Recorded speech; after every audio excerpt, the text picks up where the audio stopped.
The subject matter is on fathers today. Most people don't realize how important the father is to the family.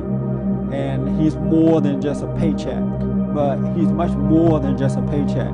There is a spiritual order to life, whether we like it or not, accept it or not, believe it or not, live it or not. And that spiritual order is God in Christ, Christ in man, man over woman, and woman over children. It is the father's responsibility to first protect his family spiritually, because everything that we do in life is a spiritual battle.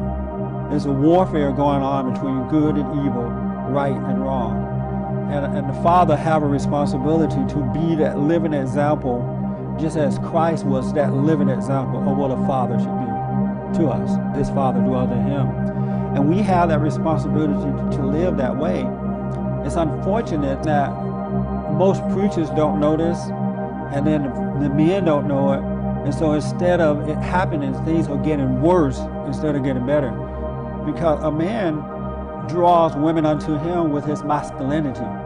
His power, his attraction is in his masculinity. And a woman's attraction is in her feminism. Am I saying that right? Whatever. And nowadays, men don't even believe, not all, but they don't believe in hard work. A man should love to work.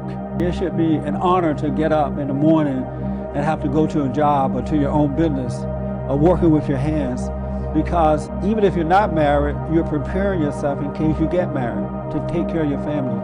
Also, you're becoming very independent. And a man should always strive to be independent. And of course, you got to work for other people sometimes, but you can save your money. You can invest your money. You know, you still can have a sense of being independent about yourself. But men are not like that today. They're really acting like women. They're becoming more feminine than masculine. And the reason for that is because the roles have switched. You know, during the Adam and Eve story, when Eve allowed the serpent to seduce her, to tell her she could be just like her man, and not to let a man control her, she believed that lie. And then the man believed her, and he became subject to her.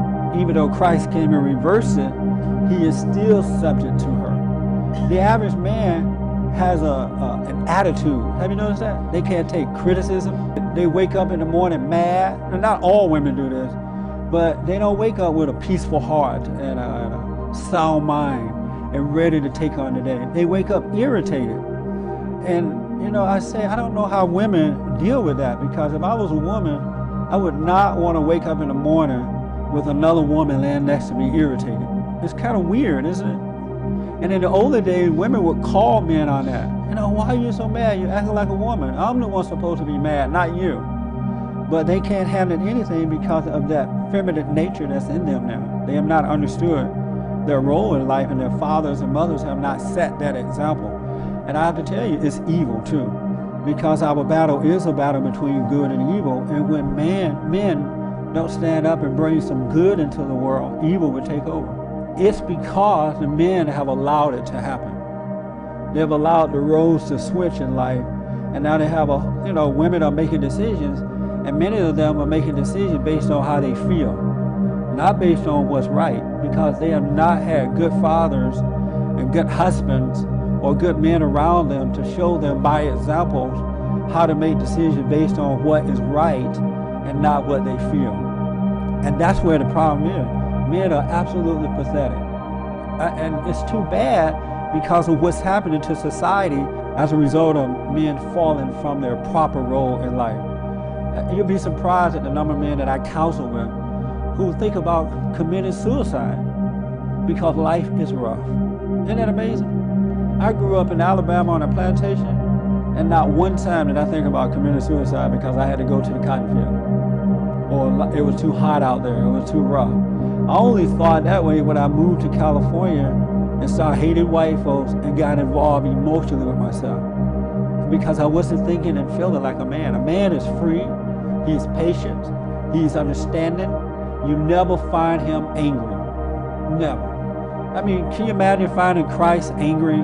You know, he come here to save us, right? We go ask him a question, and he get mad and say, why are you asking me that? You should already know that. Men have to come back to their proper state. They have to overcome that female nature, that mama nature in them, because women are suffering as a result of men becoming women. And I don't care how much a woman try to play man, she is not a man. I don't care how many degrees she has, whatever position she holds in life, or how tough she thinks she is. She can ride a motorcycle. She is still a woman on a motorcycle. And what makes it different is the spirit. The spirit of men and the spirit of women are different. They're not the same. And men, what a man is supposed to do, because the woman came from him, is to bring that woman back into his world and back to God, because his relationship should be with God. And because it's not happening, folks, the children are suffering, life is falling apart, it is not going to get better. It is absolutely not going to get better until men turn back to their proper role, until they come back to being men. It's not going to change. We can pretend that it will. We can not speak the truth about what's going on because of the name calling, but it is only going to get worse.